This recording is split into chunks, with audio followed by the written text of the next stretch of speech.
మల్లు స్వరాజ్యం గారు అని పేరు వినబడితేనే రక్తం ఉడుకులెత్తే విధంగా ఒక మాటలను తోటాలుగా మాట్లాడే గొప్ప వీర వనిత వారికి లాల్ సలాం.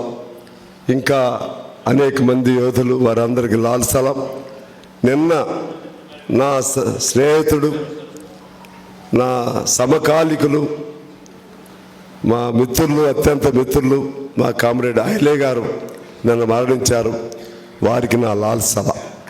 మీ అందరికీ నమస్కారం. ఈనాటి ఈ కార్యక్రమానికి అధ్యక్షత వహిస్తున్నటువంటి నాగయ్య గారు, జ్యోతి గారు, అబ్బాస్ గారు, జాన్ వెస్లీ గారు, అలాగే వేదిక పైన ఉన్నటువంటి ప్రీతమ నాయకులు ప్రకాష్ కారత్ గారు, విజయ రాఘవన్ గారు, బివి రాఘవన్ గారు, అలాగే పోరాటానికి, ఉద్యమానికి, ఉపన్యాసానికి రూపకల్పన చేస్తూ ఒక ఉత్సాహాన్ని నింపేటువంటి మా మిత్రులు, మా సొంత నేస్తం అంటే మిగిలిన వాళ్ళు కాదని కాదు, మా వీరభద్రం గారు, ఇంకా వేదిక పైన ఉన్న పెద్దలు, హాజరైన డెలిగేట్ సోదరులారా, అందరికీ హృదయపూర్వకంగా నా రెడ్ శాల్యూట్ తెలియజేస్తున్నాను. ఈరోజు అత్యంత క్లిష్టమైనటువంటి పరిస్థితుల్లో మన కమ్యూనిస్టు ఉద్యమం ఉంది. క్లిష్టమైన, కష్టమైన, ఇబ్బందిదాయకమైన, ఇబ్బంది కంటే ఇంకా పెద్ద కల్లోల భరితమైనటువంటి పరిస్థితుల్లో మన కమ్యూనిస్టు ఉద్యమం ఉంది. కానీ 100 ఏళ్ళ సజీవంగా ఉన్నటువంటి ఉద్యమం కమ్యూనిస్టు ఉద్యమం. లెక్కలు కొద్దిగా తేడా ఉంటాయి, కానీ పుట్టిన కమ్యూనిస్టు ఉద్యమం 100, 105, 110 ఏళ్ళ సజీవంగా ఉన్నటువంటి ఏకైక సిద్ధాంతం, ఏకైక విధం, ఏకైక యజం అది కమ్యూనిజం, అది నిజం అని నేను మీ అందరికీ మనం చేస్తూ ఉన్నాను. మనందరికీ తెలుసు, అనేక పార్టీలు పుట్టాయి, పోయాయి, అనేక యజాలు వచ్చాయి, పోయాయి మన కళ్ళ ముందే. ఇవాళ ఒక పార్టీ, రేపు ఒక పార్టీ, ఎల్లుండి ఒక పార్టీ, ఆ పార్టీ మారి మీ కమ్యూనిస్ట్ పార్టీలు పెదవు, పుట్టేవాడికి తమ్ముడు, పుట్టేవాడికి అన్న, పెదిగేవాడికి తమ్ముడు, ఈ భాష వాడుతూ ఉంటారు. నేను అడుగుతున్నాను వాళ్ళందరినీ, అసలు మీదే పార్టీ? మీ ఇంటి పేరేంటి? మీ తండ్రి పేరేంటి? మీ తల్లి పేరేంటి? ఇవాళ మీరున్న పార్టీ ఏంటి అంటే తల్లి పేరు మారుస్తారు, తండ్రి పేరు మారుస్తారు, అన్నదమ్ములు మారుస్తారు. రోజుకొక పార్టీ మారేటువంటి సిగ్గు ఎగ్గు లేనటువంటి వాళ్ళు కమ్యూనిజానికి పేర్లు పెడితే మీరు మానసికంగా మీరు కానీ మేము కానీ సిగ్గుపడవలసిన అవసరం లేదు. ఎందువల్లంటే నిబద్ధతతో ఉన్నటువంటి వాళ్ళం, నిజాయితీగా ఉన్నటువంటి వాళ్ళం, సిద్ధాంతానికి కట్టుబడి ఉన్నటువంటి వాళ్ళం మనం. కాబట్టి రోజుకొక అవకాశవాదంగా మారే వాళ్ళని నేను ఈ సందర్భంగా మన ప్రకాష్ కారత్ గారిని గుర్తు చేయాలి, సీతారాం యేచూరి గారిని గుర్తు చేయాలి, రాఘవన్ గారిని గుర్తు చేయాలి. ఆనాడు మనకు గుర్తుంది బాగా, మేమందరం కూడా బాధపడ్డాం. ఒక మంచి అవకాశం వచ్చింది కదా భారతదేశానికి. జ్యోతిబాస్ గారిని ప్రధానమంత్రిగా కావాలని అన్ని పార్టీలు కోరిన రోజు కూడా విధానం అది కాదు అని తిరస్కరించినటువంటి గొప్ప మేధావులు, గొప్ప విధానకర్తలు కమ్యూనిస్టులు. పదవే కావాలి, లేకపోతే ప్రభుత్వమే రావాలి అనుకుంటే ఒక్క అడుగు పక్కదారి వేస్తే, ఒక్క పలుకు పక్కదారి పలికితే, ఒక్క విధానం కొద్దిగా స్లైడ్ తీసుకుంటే మనకి అవి మనకంటే ఎక్కువ.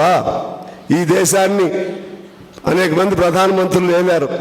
సుందరయ్య గారి కంటే గొప్పవాళ్ళ ఈ దేశాన్ని అనేక మంది ఏలిన ప్రధానమంత్రులు? చంద్ర రాజరావు గారి కంటే గొప్పవాళ్ళ ఈ దేశంలో ముఖ్యమంత్రులు అనేక మంది ఈ రాష్ట్రంలో చూసాం మనం. మా రాఘవన్ గారి కంటే గొప్పవాళ్ళ, మా సుధాకర్ రెడ్డి గారి కంటే గొప్పవాళ్ళ? ఎవరికంటే గొప్పవాళ్ళు? ఎవరికంటే గొప్పవాళ్ళు? వాళ్ళ విధానం అది, మన విధానం అది. మన యజం పుట్టిందే ప్రజల కోసం. ప్రశ్నలో నుంచి పుట్టిందే కమ్యూనిజం. ప్రశ్న ఉన్నంతకాలం కమ్యూనిజం ఉంటుంది. ప్రశ్న అనేది మనిషి బాధల్లో నుంచి ఆ బాధలకి సమాధానం ఏమిటి అని అడిగేటువంటి ఏమిటి అనే ఆ ప్రశ్నే ఈ మానవ జాతిని ముందుకు నడిపిస్తుంది. సైన్సు, శాస్త్ర రంగాల్లో, అన్ని రంగాల్లో ఆ ప్రశ్న వేయగలిగిన వాడు ఎవరు, ప్రశ్న లేపెత్తిన వాడు ఎవడు, ప్రశ్న సంధించిన వాడు ఎవరంటే వాడు కమ్యూనిస్ట్ మాత్రమే. నువ్వు ప్రశ్నను చంపేయగలుగుతావా? ప్రశ్నని లేకుండా చేయగలుగుతావా?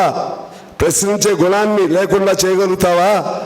ఈనాడు మన తమ్ముళ్ళు నక్సలైట్లు అనేక మంది అడవుల్లో ఉన్నారు, చనిపోతున్నారు. వాళ్ళ విధానాలు కావచ్చు, మార్పు కావచ్చు, వాళ్ళు కూడా మనల్ని చంపారు, no doubt, we accept that. కానీ ఎంతమందిని చంపుతావు Amit Shah?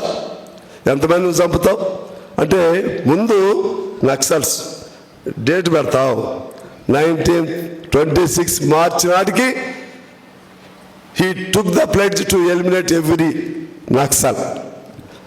It means after Naxalites, who will remain? After Naxalites, only Communist Party people will remain. తర్వాత మన ఎమ్మట పడతారు. నీకెవడిచ్చాడు అధికారం? రాజ్యాంగం మీద ప్రమాణం చేసి హోమ్ మినిస్టర్ అయినటువంటి వాడివి ఈ దేశాన్ని పరిపాలించాలా? లేకపోతే ఈ దేశంలో ఉన్నటువంటి ప్రశ్నించే వాళ్ళని చంపుతారా? ఇవాళ ప్రశ్నించవలసిన irrespective of parties, irrespective of policies, irrespective of ideologies, we all must unite. This is the time to be united. మనందరం ఒకటి అవ్వాలి. వాళ్ళ అడవిలో ఉండి వాళ్ళు పోరాటం చేస్తున్నారు. వాళ్ళు మనవాళ్లే. వాళ్ళని చంపుతుంటే, పెట్రోల్ కాల్చినట్టుగా కాలుస్తూ చంపుతుంటే నేను అంటున్నాను, అసలు హోమ్ మినిస్టర్ ఎవరు? ఎక్కడి నుంచి వచ్చావు? నిన్ను నీ రాష్ట్రం నుంచి బహిష్కరించారు. అమిత్ షాని నీ రాష్ట్రం నుంచి బహిష్కరించారు. ఇవాళ it has become a new trend. ఎవడైతే రౌడీజం చేస్తాడో, ఎవడైతే మర్డర్లు చేపిస్తాడో వాడికి తెలుసు హోమ్ శాఖ. ఎందుకంటే మర్డర్లు ఎట్లా చేయాలో తెలుసు, రౌడీజం ఎలా చేయాలో తెలుసు, ఎట్లా దొంగతనం చేయాలో తెలుసు. అటువంటి వాళ్ళు హోమ్ మినిస్టర్గా పెడుతున్నారు ఇప్పుడు ఉన్నటువంటి ప్రభుత్వాలు. ఆర్థికంగా ఎవడైతే మోసం చేసి డబ్బు సంపాదించాలని నేర్చుకుంటారో ఆర్థికంగా వాళ్ళని ఆర్థిక శాఖ మంత్రులుగా పెడతారు, లేకపోతే వాళ్ళకి సపోర్ట్ ఇచ్చేటువంటి వాళ్ళని ఆర్థిక శాఖ మంత్రులుగా పెడతారు. కార్పొరేట్ రంగంలో, విద్యారంగంలో ఎలా దోపిడీ చేయాలో మెలకువలు తెలిసినటువంటి వాళ్ళని విద్యాశాఖ మంత్రిగా పెడతారు. వైద్య రంగంలో ఎలా దోపిడీ చేయాలో తెలిసినటువంటి వాళ్ళని ఆరోగ్య శాఖ, వైద్య శాఖ మంత్రిగా పెడతారు. ఇది సిస్టమ్ నడుస్తుంది. ఇవాళ మనం ప్రశ్నించవలసినటువంటి తరుణం వచ్చింది. బయట జైళ్ళలో ఉండవలసిన వాళ్ళు చట్టసభల్లో ఉంటున్నారు. జైళ్ళలో ఉండి నేర శిక్షలు ఎదుర్కోవాల్సిన వాళ్ళు ఉత్తములకి, నిజాయితీ పరులకి నేరాలు విధిస్తున్నారు. కానీ ప్రజల్లో ఉండి ప్రజల కోసం కష్టపడుతూ, ప్రజల కోసం జీవితాలను అంకితం చేస్తూ, కుటుంబాలను వదిలేస్తూ అనేక మంది జనంలో తిరగవలసినటువంటి వాళ్ళేమో జైళ్ళలో ఉంటున్నారు. ఇది జరుగుతున్నటువంటి ఈనాడు నగ్న సత్యం. నేను అడుగుతున్నాను, ఇవాళ మనందరికీ కూడా తెలిసిన విషయాలైనా సరే పునశ్చరణ తప్పదు, మళ్ళా మనం చెప్పుకోవాల్సిన అవసరం ఉంది. ఈ భారతదేశంలో ఆనాటి స్వాతంత్ర కాలం దగ్గర నుంచి ఉరికంబం ఎక్కిన వాడు ఒక్కళ్ళిద్దరు మినహా ఎవరైనా సరే కమ్యూనిస్టు కాని వాడు ఉరికంబం ఎక్కాడా అని నేను అడుగుతా ఉన్నాను. ఏ పోరాటం జరిగినా తుపాకులు గుండెలు ఎదురొడ్డి ప్రాణాలు అర్పణ చేసి లేకపోతే జైళ్ళకి వెళ్ళి ఆ విధంగా జీవితాలను త్యాగం చేసిన వాడు కమ్యూనిస్టు మినహా మరెవరైనా ఉన్నారా అని నేను అడుగుతా ఉన్నాను. తీసుకోండి, మీరు ఒకసారి చరిత్ర తీసుకోండి. తెలంగాణ సాయుధ పోరాటమా, పున్నప్ర వైలారా, ఏ పోరాటం అయినా తీసుకోండి.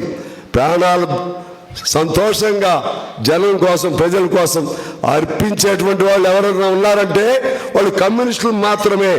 అది కమ్యూనిజంలో ఉన్నటువంటి, ఆ సిద్ధాంతంలో ఉన్నటువంటి గొప్పతనం. నేను అంటున్నా, ఎర్ర జెండా అంటే ఎలా పుట్టింది? అది దాని లెక్కలు వేరే ఉన్నాయి. మనం జనరల్గా చెప్తా ఉంటాం చికాగోలో పుట్టిందని. సరే, అనేక రకాలుగా చెప్తారు. ఎప్పుడు ఒక్కోసారి ఒక్కో చోట పుట్టిందని అది. సో అల్టిమేట్లీ మనం ప్రామాణికం ఏమంటామంటే చికాగోలో అమరుల రక్తంతో తడిసి పుట్టిన జెండా ఎర్ర జెండా అంటాం. నేను అంటున్నా ఏ రకంగా పుట్టిన ఎర్ర జెండా పుట్టింది అమరవీరుల రక్తంతో, వాళ్ళ త్యాగ ఫలితంతో, వాళ్ళు శ్రమించిన, వాళ్ళు కార్చిన రుధిరపు దారులతో పుట్టింది ఎర్రజెండా. వాళ్ళ రుధిరపు దారులతో ఎరుపెక్కింది ఎర్రజెండా. ఈ ఎరుపుని ఈ జెండా నుంచి తీసివేయటం ఎవరి వల్ల కాదు, ఎవరికి సాధ్యం కాదు. కానీ మరి మీ జెండాలు ఎటువంటి అంటే రంగులో అద్దెన జెండాలు. మీ జెండాలు అది పసుపా లేకపోతే 3 రంగుల కాషాయమా, అంతా బాగుంటే ఆ రంగు ఉంటుంది, అంతా బాగుంటే జెండాలు ఉంటాయి. లేకపోతే ఆ జెండా ఉండదు, ఆ రంగు ఉండదు, దాన్ని పుట్టించిన వాడు కూడా ఆ పార్టీలో ఉండడు, వాడు ఎటు పోతూ ఉంటాడు. ఇది కమ్యూనిస్టుల యొక్క గొప్పతనం. ఇదే విధంగా ఇవాళ దేశంలో చాలా ఇబ్బందిదాయకమైన పరిస్థితి వచ్చింది. వాస్తవం ఇవాళ మా వీరభద్రం గారు మేము చాలా ఎట్లయినా కలవాలి అనే ఒకనాడేమో బెంకం ఉండేది, భేషజ ఉండేది. ఒకసారి సరే ఇప్పుడు కూడా ఇంకా కొన్ని అడ్డంకులు ఉంటాయి. ఏ పద్ధతిలో కలవాలి, ఎలా కలవాలి, ఐక్య కార్యాచరణ, ప్రజా సంఘాల లేకపోతే కమ్యూనిస్టులు కలవటం ముందే ఇలా అలాగ ఆలోచనలు ఉంటాయి. నేను ఒకటి మాత్రం మనం చేస్తున్నాను. ఏదున్నా సరే మేము కొద్దిగా డిఫర్ అయ్యాం. డిఫర్ అంటే మా వీరభద్రం గారు సిపిఎం నాయకత్వం మమ్మల్ని పిలిచింది ఆఫీస్కి. ప్రజా సంఘాల ద్వారా మొదలు పెడదామన్నారు. మంచిదే. నేనేమన్నానంటే ప్రజా సంఘాల కంటే ముందు అది ఎప్పుడుగా ఇద్దో మళ్ళీ కొత్త పంచాయతీలు వస్తూ ఉంటాయి. ఎంతైనా మనుషులమే కదా, ఎంత సిద్ధాంతమైన మనుషులమే కదా. మళ్ళా నువ్వా నేనా ఎంత మనం పెట్టుకుని వస్తుంది.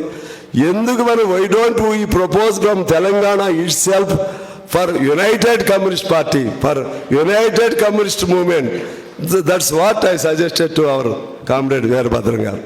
So great our leader Prakash Karath garu is present here, very much present here. I request you with folded hands, sir. Comrade, you put up some efforts. Take our party leaders along with you. And you make every effort to keep the party, to keep all communist movement united. Unification of the communism is needed of the hour nowadays.